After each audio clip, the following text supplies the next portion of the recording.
প্রতি লিটার বোতলজাত সয়াবিন তেলের দাম বাড়ানোর ঘোষণা দিয়েছে সরকার। লিটারে 4 টাকা বাড়িয়ে বোতলজাত তেলের নতুন দাম নির্ধারণ করা হয়েছে 199 টাকা, যা আগে ছিল 195 টাকা। একই সঙ্গে খোলা সয়াবিন তেলের দামও লিটারে 4 টাকা বাড়িয়ে 175 টাকা থেকে 179 টাকা নির্ধারণ করা হয়েছে।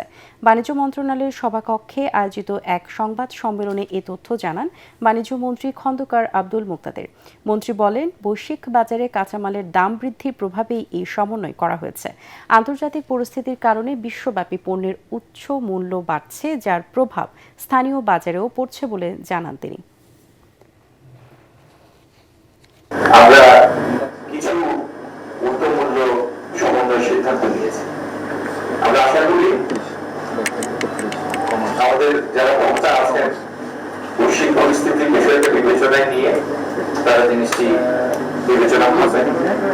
আর আমাদের সাথে এই শিল্পের সাথে যারা জড়িত রিফাইনার মালিকগণ, তাদের প্রতিনিধিবৃন্দ আজকে তারা আছেন, আমদানিকারকরা আমাদের সাথে আছেন এবং এই সমন্বয় তাদের লোকসানের বোঝা লাঘবে সহায়ক হবে এবং বাজারে সরবরাহ পরিস্থিতিও আগামী দিন পুরোপুরি স্বাভাবিক হবে ইনশাআল্লাহ।